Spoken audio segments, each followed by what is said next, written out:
এরপরে প্রশ্ন হলো, গোসলখানায় খালি বালতি রাখলে সংসারে রিজিক কমে যায়।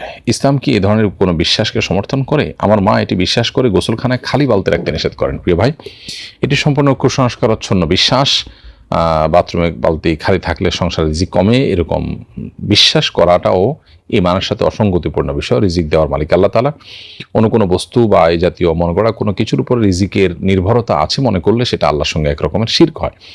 তো এরকম কুসংস্কারাচ্ছন্ন এবং ভুল বিশ্বাস থেকে আপনার মাকে বেরিয়ে আসার জন্য আপনি তাকে নসিহত করবেন, বিনয়ের সাথে বোঝাবেন এবং তার এই ধারণাটা সম্পূর্ণই অমূলক। খালি বালতি কেউ রাখতে চাইলে রাখতে পারেন। এরপরে প্রশ্ন হলো, মোবাইল অ্যাক্সেসরিজ যেমন earphone, Bluetooth speaker, sound box, mobile memory, pen drive এসব বিক্রি করা কি জায়েজ হবে?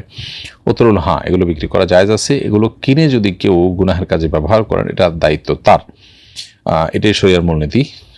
এখানে এমন কিছু নেই যে বিষয়গুলো আসলে মৌলিকভাবে হারাম কাজেই শুধু ব্যবহার করতে হয়, বরং এগুলো ব্যবহারটার মাল্টিপল ব্যবহার আছে এবং হালাল হারাম দুই ধরনের ব্যবহারই করা যায়। ফলে কেউ যদি হারাম কাজ ব্যবহার করে সে গুনাহগার হবে, তার গুনাহ, এবং যিনি বিক্রি করেছেন তার উপর কোনো দায় বর্তাবে না ইনশাআল্লাহ তাআলা। কারণ এখানে তিনি প্রত্যক্ষভাবে গুনাহ করতে সাহায্য করছেন, ব্যাপারটা তা না। বরং গুনাহ এবং গুনাহ ছাড়া অন্য কোনো কাজ ব্যবহার করার সুযোগ ছিল, ব্যবহারকারী সেটাকে খারাপ ক্ষেত্রে শুধুমাত্র ব্যবহার করেছেন, তার জন্য তিনি আল্লাহর কাছে দায়ী হবেন। এরপরে প্রশ্ন হলো, আমি সূরা কেরাত ভালো পারি, তাই আমাকে আমাদের অফিসের মসজিদের ইমামতির দায়িত্ব পালন করতে হয়। সাধারণত অফিসের লোকেরা জামাত শুরু হওয়ার পর তাড়াহুড়া করে আসেন। সবার জামাত পাওয়ার সুবিধার্থে রুকুর তাসবিহ পাঠ শেষ হওয়ার পরও একটু প্রলম্বিত করি, এতে নামাজের কোনো ক্ষতি হবে কি না? উত্তর হলো যে সামান্য প্রলম্বিত করলে কোনো অসুবিধা নেই। তবে এত বেশি যদি বিলম্ব করা হয় যেটা চোখে পড়ার মতো এবং মুসল্লিদের কষ্ট হয়, তাহলে সেটা নাজায়েজ হবে।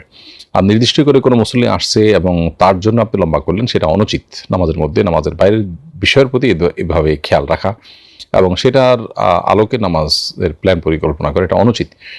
তবে এমনিতে আপনি একটু লম্বা করেন, উদ্দেশ্য হলো মুসল্লিরা যত পান, সেটা মৌলিকভাবে কোনো নাজায়েজ বিষয় হবে না যদি হালকা পাতলা বা সামান্যতম লম্বা হয় সেটি। এরপরে প্রশ্ন হলো, আমি কিছু জমি লাভে বিক্রি করার উদ্দেশ্যে কিনে রেখেছিলাম, কয়েক বছর হয়ে গেছে, জমিটি নানা কারণে বিক্রি করতে পারছি না। এই জমির কারণে কি প্রতি বছর আমাকে যাকাত দিতে হবে? প্রিয় দর্শকের উত্তর হলো, ব্যবসায়ী সম্পত্তি হলে সেটিকে যাকাত দিতে হয়, আর যে জিনিসটা কেনা হয় বেচার উদ্দেশ্যে সেটাকে ব্যবসায়ী সম্পত্তি বলা হয়।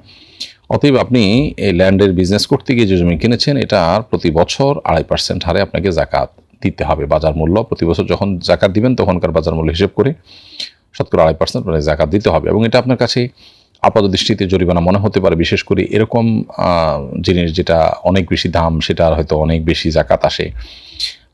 সেটার কারণে আপনার মনে হতে পারে যে এটা আমার কাছে আমার উপর দণ্ড কিনা। তো সহিহ বুখারী হাদিসের আলোকে কিয়ামতের আলামতের সমূহের মধ্যে থেকে একটা হলো যাকাতকে মানুষ জরিমানা মনে করবে। তো এটা বরং সুবর্ণ সুযোগ। আপনি যেটুকু যাকাত দিচ্ছেন সেটুকু আখিরাতে জমা হয়ে গেছে। আদৌ জমি বিক্রি করে আপনি খেতে পারবেন কিনা, ভোগ করতে পারবেন কিনা, বিক্রি করে আপনি লাভবান হতে পারবেন কিনা আপনি জানেন না। কিন্তু যেটুকু যাকাত দিয়েছেন সেটুকু আপনার আখিরাতের ব্যাংকে জমা হয়ে গেল, কিয়ামতের মধ্যে আল্লাহর কাছে সেটার উপকারিতা আপনি শতভাগ বুঝে পাবেন। সেজন্য এটাকে পজিটিভলি নেওয়া উচিত এবং ফাঁকে যুগ দেওয়ার প্রচেষ্টা আমাদের না করা উচিত।